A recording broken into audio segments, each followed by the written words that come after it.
નમસ્કાર વિદ્યાર્થી મિત્રો, ગુડ મોર્નિંગ, જય શ્રી કૃષ્ણ. હું સુરેશ સર ગંગોત્રી સ્કૂલ પરિવારમાં આપનું હાર્દિક સ્વાગત કરું છું. વિદ્યાર્થી મિત્રો, ધોરણ 11ના સંદર્ભમાં વાત કરીએ તો આંકડાશાસ્ત્ર વિષયની અંદર મારે આજે તમને એની પ્રસ્તાવના અને એની પ્રાથમિક સમજૂતી ધોરણ 11ના સંદર્ભમાં આપવાની છે. મિત્રો, જ્યારે આપણે ધોરણ 10મું પાસ કરીએ છીએ અને ત્યાર પછી 11 કોમર્સની અંદર આવીએ છીએ ત્યારે આપણા માટે સામાન્ય રીતે મોસ્ટ ઓફ બધા વિષયો અલગ હોય છે. એટલે આપણે આ વિષયનું નામ થોડે ઘણે અંશે જોયેલું હશે, કારણ કે ધોરણ 10ની અંદર આપણે આંકડાશાસ્ત્રનું ચેપ્ટર ભણતા હતા. ત્યાં માત્ર ચેપ્ટર પૂરતી જ વાત સીમિત હતી, જ્યારે અહીંયા આપણે તો આખો સબ્જેક્ટ જ આપણે ભણવાનો છે. એટલા માટે ધોરણ 11ની અંદર તમારે કયા કયા ચેપ્ટરો ભણવાના છે, કઈ રીતની બ્લુપ્રિન્ટ રહેશે, કારણ કે 11 અને 12 આ વિષય આપણા માટે ખૂબ જ અગત્યનો અને મેથેમેટિકલ્સ ઉપર જઈ શકાય એવો વિષય છે. ઘણીવાર આપણે સામાન્ય રીતે એવું જોતા હોઈએ છીએ કે ગણિતના ખબર ન પડતી હોય એટલે આંકડાશાસ્ત્રની અંદર પણ આવું બને. જરૂરી નથી. આપણે વિષયને કેવો બનાવવો એ આપણા ઉપર આધાર રાખે છે. જો ધારીએ તો એને સહેલો પણ બનાવી શકીએ છીએ અને એને અઘરો પણ બનાવી શકીએ છીએ. એટલે શરૂઆતથી જ ખાસ આપણે એ બાબત ઉપર ધ્યાન રાખશી કે જેથી કરીને આપણે આવનાર સમયની અંદર ધોરણ 11 અને ધોરણ 12ની અંદર આપણે ક્યાંય આ વિષયના સંદર્ભમાં તકલીફ ન પડે એની ખાસ તકેદારી રાખશું. તો આજે આપણે ધોરણ 11 આંકડાશાસ્ત્ર જે વિષય છે આપણો એ પ્રેક્ટિકલ વિષયની અંદર એનો સમાવેશ થતો હોય છે. એટલે જનરલી પહેલી બાબત એ સ્પષ્ટતા તમને કરી દઉં કે પ્રેક્ટિકલ વિષય એટલે આપણે એવું સમજતા હોઈએ છીએ કે આની અંદર થિયરી આવે નહીં. જરૂરી નથી એવું કે એની અંદર થિયરી ના આવે. બોર્ડની એક્ઝામની અંદર પણ થિયરીના પ્રશ્ન આ વિષયમાંથી પૂછાતા હોઈએ છે. એટલે જનરલી આપણે પહેલા તમને સ્પષ્ટતા કરી દઉં છું કે થિયરીને ઇગ્નોર કરતા નહીં. ભલે જાજી બધી થિયરી નથી આવતી, પણ જેટલી આવે છે એટલી તમને ખબર હોવી જોઈએ. પરીક્ષાને રિલેટેડ પણ હોય અને બીજે નંબરમાં એ થિયરિકલ કન્સેપ્ટ આપણા મગજમાં ક્લિયર હશે ને તો આગળ જતા દાખલાઓની અંદર પણ આપણે ક્યાંય તકલીફ નહીં પડે.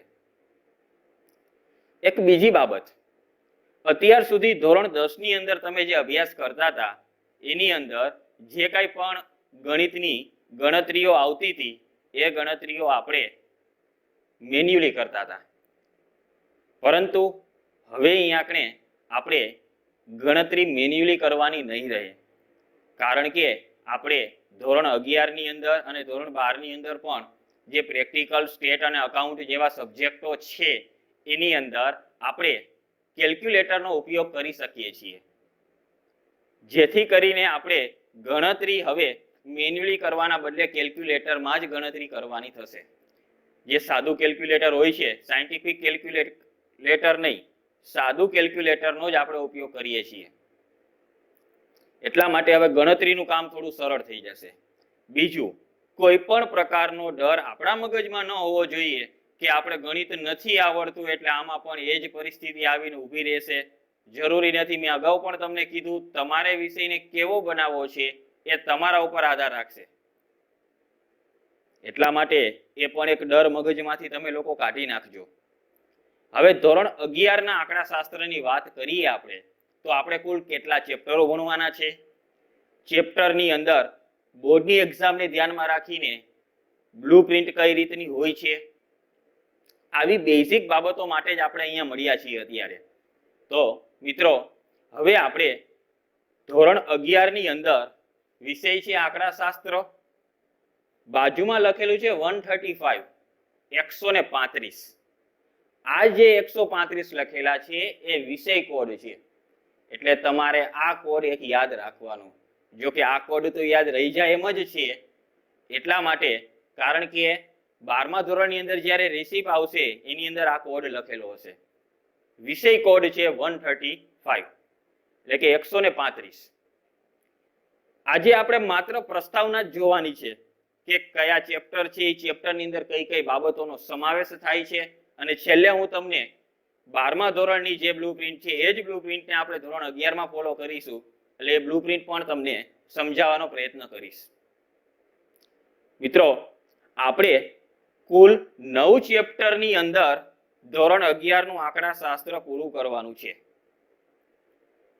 અહીંયા આપણે આંકડાશાસ્ત્રનો એક જ ભાગ આવે છે. જ્યારે તમે 12મા ધોરણમાં જશો ત્યારે તમારે આંકડાશાસ્ત્રનો પાર્ટ 1 અને પાર્ટ 2 આવશે, પરંતુ 11મા ધોરણની અંદર આંકડાશાસ્ત્રનો એક ભાગ, કુલ 9 ચેપ્ટર. હવે એ 9 ચેપ્ટરોની અંદર કઈ કઈ બાબતો આવે છે, મેં અહીંયા ચેપ્ટરોના નામ લખેલા છે. પહેલું ચેપ્ટર છે માહિતીનું એકત્રીકરણ. આખું થિયરિકલ કોન્સેપ્ટ ઉપરનું આ ચેપ્ટર છે.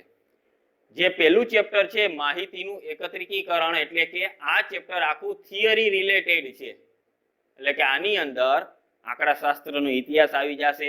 આંકડાશાસ્ત્રની અંદર કયા કયા આંકડાશાસ્ત્રીઓનું શું પ્રદાન રહેલું છે એની બેઝિક માહિતી આ ચેપ્ટરમાં તમારે ભણવાની છે. કલેક્ટિંગ ઇન્ફોર્મેશન, ડેટા ભેગો કરવાની વાત આ ચેપ્ટરમાં કરવામાં આવશે. ડેટા ભેગો કરવો એટલે શું? તો સે ફોર એક્ઝામ્પલ હું તમને તમારું નામ, ધોરણ, સરનામું, 7 વિષય 6 વિષયના જે માર્ક્સ તમને 10માં આવેલા હોય એ માર્ક્સ પૂછું, તો આ જે મેં ડેટા ભેગો કર્યો એ મારા માટે માહિતીનું એકત્રીકરણ થયું કહેવાય. ભેગું કરવું, કલેક્શન કરવું. એટલે એક ચેપ્ટર આપણે આ ભણવાનું છે. ચેપ્ટર નંબર 2 છે શું? તો કે માહિતીનું નિરૂપણ. એટલે માહિતીને કન્વર્ટ કરવાની વાત આ ચેપ્ટરમાં કરવામાં આવશે. એટલે કે તમે જે પહેલા ચેપ્ટરમાં જો ક્રમશઃ જ બધા ચેપ્ટરો લીધેલા છે, અહીંયા માહિતી તમે ભેગી કરેલી છે પહેલા ચેપ્ટરમાં, અને ભેગી કરેલી માહિતીને નિરૂપણ કરવાની છે. એટલે કે આ માહિતીને હું કોષ્ટક સ્વરૂપમાં અથવા તો આકૃતિમાં અથવા તો આલેખમાં દર્શાવું. એટલે કે મેં તમારો જે ડેટા ભેગો કરેલો છે એ ડેટાને વ્યવસ્થિત ગોઠવણી કરું, એને કોષ્ટક સ્વરૂપમાં રજૂ કરું. તો એ બધી બાબતોનો અભ્યાસ તમારે બીજા ચેપ્ટરમાં કરવાનો છે. વર્ગીકરણ કરવાની વાત અહીં તમને સેકન્ડ ચેપ્ટરમાં કહેવામાં આવશે કે જે ભેગી કરેલી માહિતી છે એ માહિતીને વ્યવસ્થિત ગોઠવવી કઈ રીતે, એ તમારે શીખવું હોય તો તમને બીજા ચેપ્ટરમાં ખબર પડશે. એક બીજી બાબત તમને કહી રાખું કે ધોરણ 10 ની અંદર તમે આંકડાશાસ્ત્રમાં મધ્યવર્તી સ્થિતિમાનના માપો ગણતા, એની અંદર તમને આ પ્રકારની કોષ્ટક સ્વરૂપની રકમ આવતી હતી.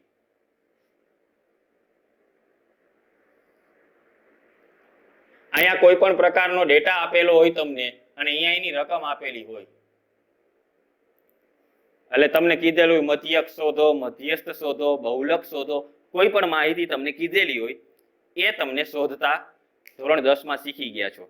પરંતુ આ રીતની જે રકમ કોષ્ટક સ્વરૂપમાં તમને પેપરમાં ટેક્સ્ટબુકની અંદર આપતા હતા, એ કોષ્ટક બન્યું કેમ, કઈ રીતે એ બનાવાય, એ જો તમારે શીખવું હોય તો એ તમને સેકન્ડ ચેપ્ટર માહિતીનું નિરૂપણ, માહિતીનું વર્ગીકરણ, એ તમને અહીંયા આપણે શીખવવામાં આવશે.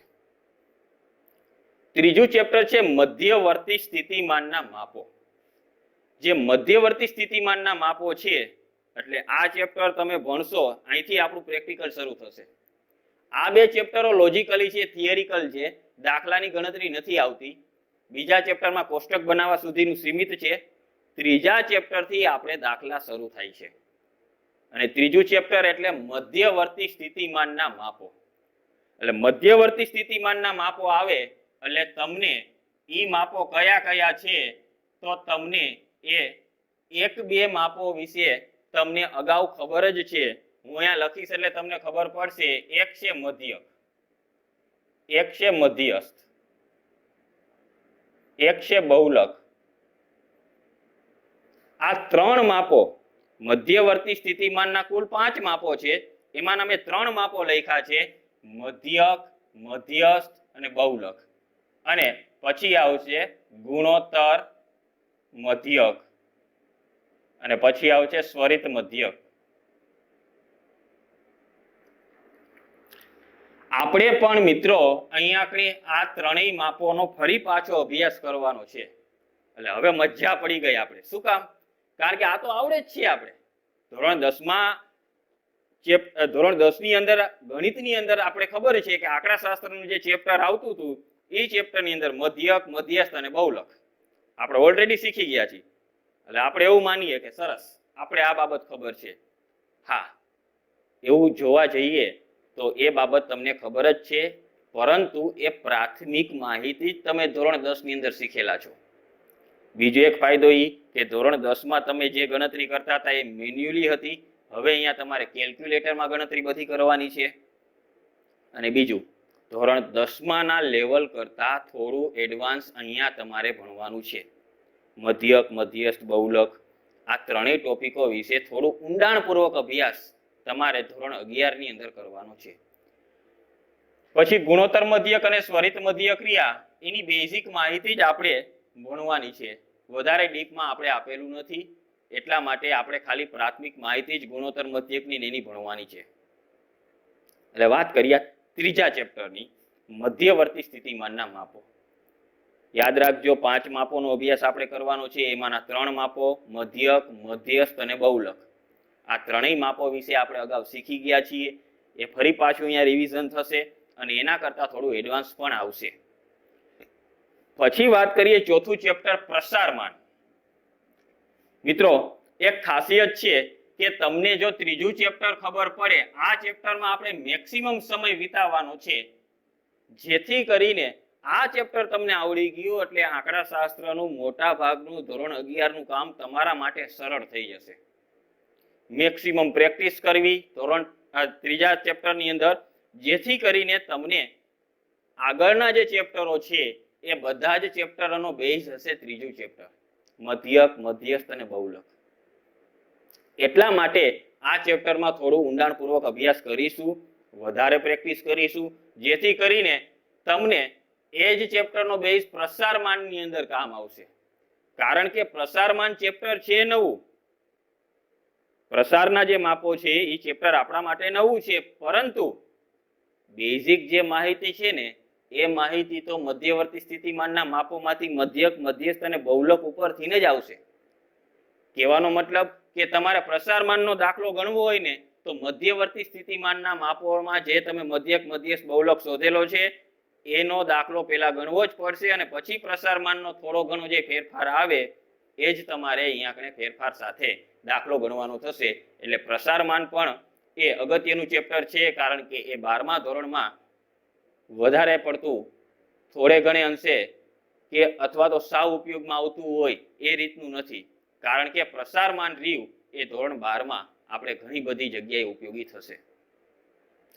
બીજી વાત કરીએ આવૃત્તિ વિતરણની વિષમતા. સૌથી અગત્યનું ચેપ્ટર. આ પણ ચેપ્ટર એવું જ છે કે આની અંદર વિષમતા નક્કી કરવા માટે મધ્યક, મધ્યસ્થ, બહુલકની તમારે જરૂરિયાત ઊભી થશે. એટલા માટે આ જે 5મું ચેપ્ટર છે એનો બેઝ પણ ત્રીજું ચેપ્ટર રહેશે. એટલા માટે ત્રીજું ચેપ્ટર ફરી પાછું આપણા માટે અગત્યનું સાબિત થયું. બીજી બાબત, આવૃત્તિ વિતરણની વિષમતા, ધન વિષમતા, ઋણ વિષમતા આ બે અગત્યની બાબત છે, જે કારણ કે 12મા ધોરણની અંદર જે પ્રામાણિક વિતરણનું જે ચેપ્ટર આવે છે એ પ્રામાણિક વિતરણના ચેપ્ટરની અંદર આવૃત્તિ વક્રના જે ચેપ્ટરો આવે છે એ ચેપ્ટરોની અંદર તમને આવૃત્તિ વિતરણની વિષમતા કામ આવશે. કારણ કે આ રીતનું ચેપ્ટર તમને 12માં બીજા ભાગની અંદર ભણવામાં આવશે. એટલે તમે જો 11મા ધોરણમાં આવૃત્તિ વિતરણની વિષમતા વ્યવસ્થિત શીખેલી હશે તો પ્રામાણિક વિતરણની અંદર પ્રામાણિક વક્ર જે છે એની અંદર તમને ક્યાંય વાંધો નહીં આવે. એટલે આ પણ એક અગત્યનું ચેપ્ટર છે 12મા રિલેટેડ. પછી છે ક્રમચય, સંચય અને દ્વિપદી વિસ્તરણ. 3 ટોપિકની વાત કરી, એક છે ક્રમચય, એક છે સંચય. સૌથી અગત્યનું કેના જેવું ચેપ્ટર? તો આપણે ધોરણ 10 ની અંદર સંભાવના ભણેલા છીએ અને 12માં સંભાવના ભણવાનું છે. પાછું બંનેની અંદર ઘણો બધો ડિફરન્સ છે. 12માનું સંભાવના બહુ હાઈ લેવલનું આવશે. પરંતુ આ જે ક્રમચય અને સંચય છે એ તમે ધોરણ 11માં શીખી ગયા હશો તો એનો ફાયદો તમને વધુમાં વધુ ધોરણ 12માં મળશે. કારણ કે 12માના સંદર્ભમાં નહીં, આગળ જતા ઉચ્ચ અભ્યાસમાં તમે જ્યારે કોલેજ લેવલમાં જશો ત્યાં પણ તમારે ક્રમચય સંચયનો સામનો ફરી પાછો કરવાનો છે. ડિફરન્સ એટલો કે જો તમે માધ્યમ બદલી નાખ્યું હોય, ઇંગ્લિશ મીડિયમમાં ગયા હોય તો પણ ફેર એટલો જ કે અહીંયા તમે ગુજરાતીમાં શીખશો, ત્યાં તમારે એનું ટ્રાન્સલેટ અંગ્રેજીમાં કરવાનું છે. બાકી મેથડ ક્યારેય બદલવાની નથી. આ પણ એક ધ્યાનમાં રાખજો. એટલે આ પણ આપણા માટે અગત્યનું ચેપ્ટર છે. લોજિકલી છે, ખૂબ જ ઉપયોગી છે. ગવર્મેન્ટ એક્ઝામની અંદર પણ, કોમ્પિટિટિવ એક્ઝામમાં પણ આને રિલેટેડ તમને પ્રશ્ન સામે આવતા હોય એવું જોવા મળશે. એટલે આ પણ આપણા માટે અગત્યનું છે. દ્વિપદી વિસ્તરણ રહ્યું એ જનરલી આપણે સમયને અનુસંધાનમાં જોઈએ છીએ કે જો સમય હોય તો દ્વિપદી વિસ્તરણ ભણીએ છીએ. કારણ કે 12માનો જે કોર્સ બદલાનો હતો ભૂતકાળની અંદર, એની અંદર ચેપ્ટરોમાં જે ફેરફાર થયો એટલે હવે દ્વિપદી વિસ્તરણ રહ્યું એ 12મામાં બહુ આપણા માટે ઉપયોગી સાબિત નથી થતું. કારણ કે એના માટેના બીજા રસ્તાઓ હોય છે, એ રસ્તાઓ આપણે ઉપયોગ કરીએ તો વધારે આપણે આઈડિયા આવે. પછી છે નિદર્શન પદ્ધતિ. ધોરણ 12નું ચેપ્ટર હતું એ 12મા ધોરણનો જે કોર્સ ચેન્જ થયો એ કોર્સ ચેન્જ થયા પછી આ ચેપ્ટરને 11મામાં લીધું. કારણ કે 12મા ધોરણમાં પહેલા ભાગમાં બીજું ચેપ્ટર આવતું નિદર્શન પદ્ધતિઓ. કારણ કે આ નિદર્શન વિશે આપણે પહેલા ચેપ્ટરમાં વધારે માહિતી મેળવવાની છે થિયરી માટે. અને મિત્રો અહીંયા નિદર્શન જે પદ્ધતિઓ છે એ ચેપ્ટર પણ મોટે ભાગે થિયરિકલ કોન્સેપ્ટ ઉપરનું જ છે. કારણ કે એમાં ઝાઝા દાખલા આવતા નથી અને દાખલો આવે છે એ પણ હાવ ટૂંકો દાખલો, 1 અથવા 2 માર્કનો. બીજી કોઈ જ બાબતોની ચર્ચા અહીંયા આપણે એડવાન્સ આપેલું નથી. જે 12મામાં આવતું એટલું બધું નથી લીધું. ખાલી 12મામાંથી અહીંયા 11મામાં માત્ર થિયરિકલ કોન્સેપ્ટ જ આપણે અહીંયા લીધેલો છે. અને પછી છે વિધેય. ઘટતું વિધેય, વધતું વિધેય થોડુંક વિચિત્ર ચેપ્ટર છે, પણ જો તમે 10મા ધોરણની અંદર વ્યવસ્થિત ગણિત શીખેલા હોય તો તમને કામ આવે એવું છે. આ ચેપ્ટર પણ આપણા માટે ઉપયોગી છે. ધોરણ 12ની અંદર આંકડાશાસ્ત્રના બીજા ભાગની અંદર લક્ષ વિકલનની અંદર પણ આ ચેપ્ટર આવે છે. આનો બેઝ આવે છે. પછી છે ગુણોત્તર શ્રેણી, છેલ્લું ચેપ્ટર, બહુ અગત્યનું ચેપ્ટર. આ પણ મિત્રો ચેપ્ટર પહેલા ધોરણ 12ની અંદર આવતું હતું જૂના કોર્સની અંદર, પરંતુ કોર્સ બદલો એટલે આ ચેપ્ટર ધોરણ 11માં આવ્યું છે. આપણે વાત કરીએ આ શ્રેણી આવે ને એટલે તરત જ અત્યાર સુધી જુઓ આપણે એક શ્રેણી ભણ્યા છીએ, સમાંતર શ્રેણી. સમાંતર શ્રેણી ભણ્યા છો ને તમે 10મામાં? આ સમાંતર શ્રેણી. બીજી શ્રેણી અત્યારે અહીંયા આવે છે એ છે ગુણોત્તર શ્રેણી. આ આપણે વાત કરી ધોરણ 10ની, અહીંયા આપણે ભણીએ છીએ 11મા ધોરણમાં અને હજી 12મામાં. શ્રેણી તમારો પીછો નહીં છોડ્યો. 12મા ધોરણમાં પાછી એક શ્રેણી આવશે, એ શ્રેણી છે સામયિક શ્રેણી. આ સામયિક શ્રેણી ધોરણ 12માં ભણવાની છે. સમાંતર શ્રેણી તમે ભણી ગયા છો એવું માની લો. ભણ્યા જોઈ ને, 10મામાં આવતું હોય તો ભણ્યા જોઈ ને. અને ધોરણ 11માં જે ગુણોત્તર શ્રેણી તમારે ભણવાની છે એ ગુણોત્તર શ્રેણીની અંદર આપણે એવું માનશી કે સમાંતર શ્રેણી ને ગુણોત્તર શ્રેણી, સાહેબ શ્રેણી શ્રેણી શ્રેણી 3 શ્રેણી આવે છે તો આ શ્રેણી એટલે આ બધું સરખું જ હશે? ના, ઘણો બધો ફેરફાર આવે છે. હા, પણ એ હું તમને ચોક્કસ કહી શકું કે સમાંતર શ્રેણી અને ગુણોત્તર શ્રેણીમાં ઘણી બધી બાબતો એવી સામ્યતા ધરાવતી હશે કે જે તમે ધોરણ 10ની અંદર ભણી ગયા હશો. સે ફોર એક્ઝામ્પલ T1, T2, એ પ્રથમ પદ હોય એને એ આપણે કહીએ છીએ ધોરણ 10માં. એ જ બાબતો ફરી પાછી અહીંયા આવશે. એટલે એમ ઘણી બધી બાબતોમાં કમ્પેરેટિવ જોવા જઈએ તો સરખું છે ઘણું બધું એમ. અને પછી છેલ્લે જે આપણે ભણવાની છે 12મા ધોરણમાં સામયિક શ્રેણી. આ બે શ્રેણીથી સાવ અલગ. સામયિક એટલે સમય પર આધારિત શ્રેણી, જે ધોરણ 12ની અંદર તમારે ભણવાની છે. પણ હા, તમને એક વસ્તુ કહી રાખું કે તમે જ્યારે ગુણોત્તર શ્રેણી ભણતા હો ને ત્યારે ખાસ એક વસ્તુ યાદ રાખજો કે કોમ્પિટિટિવ એક્ઝામ, ગવર્મેન્ટની પરીક્ષાઓની અંદર આવી શ્રેણીઓના દાખલા ક્લાસ 2 અને 3 ની અંદર મોસ્ટ ઓફ વધારે પડતા, ક્લાસ 3 ની અંદર વધારે પડતા પૂછાતા હોય છે. એટલે એ ધ્યાન રાખજો, લોજિક વિચારજો થોડું, જેથી કરીને આગળ જતા કામ આવે. સીમિત ન વિચારવું ક્યારે કે 11માં આવે છે એટલું જ આપણે શીખવાનું નહીં, થોડું આગળનું પણ વિચારીને શીખવું. એટલે મિત્રો આપણે આ 9 ચેપ્ટરની વાત કરી કે જે ધોરણ 11ની અંદર આપણે ભણવાના છે. હવે આપણે પેપર સ્ટાઇલની વાત કરી. પર્ટિક્યુલર હું 12માને ફોકસ કરીને જ પેપર સ્ટાઇલ તમને સમજાવું છું, જેથી કરીને તમને આગળ જતા આઈડિયો રહીએ કે સ્કૂલની અંદર જે પેપર લેવાશે એ પેપરનું માળખું શું હશે. મિત્રો આપણે વાત કરીએ વિભાગ વાઇઝ, તો વિભાગ એ, વિભાગ બી, વિભાગ સી, વિભાગ ડી, વિભાગ ઈ અને વિભાગ એફ. આટલા વિભાગોની અંદર 12મા ધોરણનું અને સાથે સાથે 11મા ધોરણનું પણ પેપર આ જ રીતે વિભાગ વાઇઝ નીકળશે.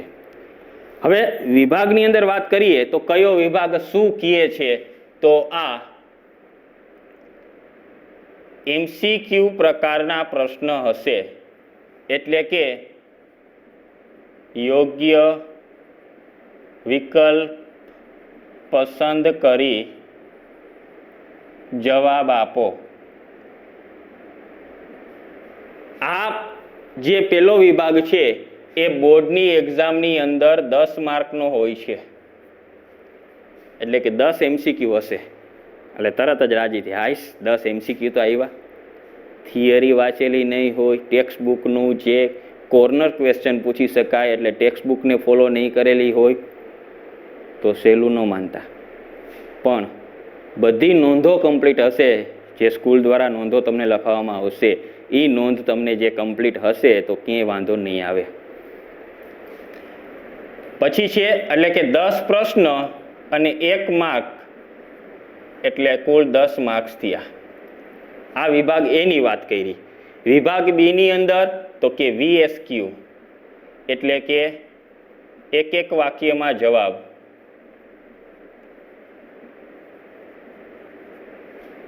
આંકડાશાસ્ત્ર એટલે શું છે, મધ્યક એટલે શું, બહુલક એટલે શું, ટૂંકમાં 1 લાઇનર ક્વેશ્ચન. એ પણ 10 માર્કના હોય છે. 10 પ્રશ્ન હશે, દરેકનો 1 માર્ક, એટલે કુલ 10 માર્ક્સ થશે. વિભાગ સી, વિભાગ સી ની અંદર મિત્રો માગ્યા મુજબ જવાબ આપો.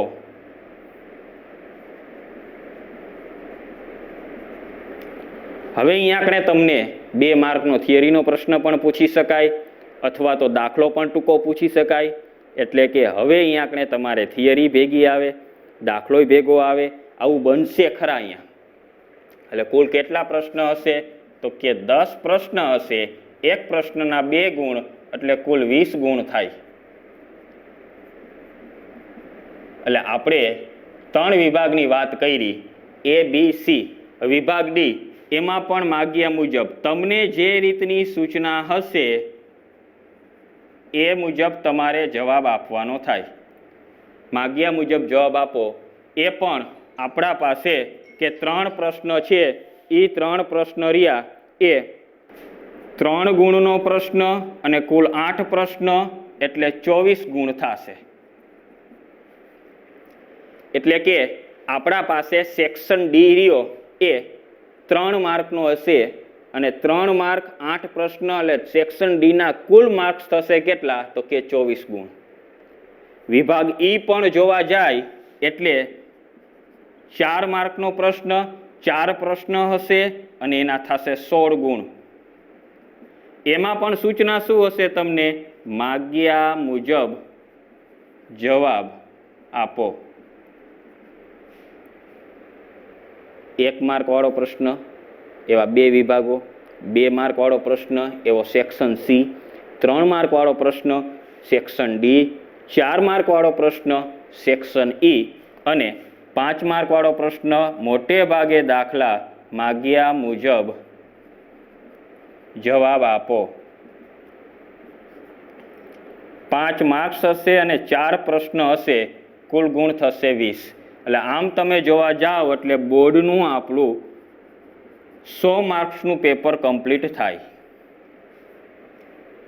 આ રહેશે આપણી ધોરણ 12 અને ધોરણ 11ની કમ્બાઈન્ડ બ્લુપ્રિન્ટ, કે જેની અંદર આપણે આ મુજબ જ ફોલો કરવાનું છે. અને ખાસ ધોરણ 12ની અંદર તો પણ એ પણ સ્પેસિફાઈ છે કે તમને MCQ પૂછાશે તો કયા ચેપ્ટરમાંથી પૂછાશે અને કેટલા પૂછાશે.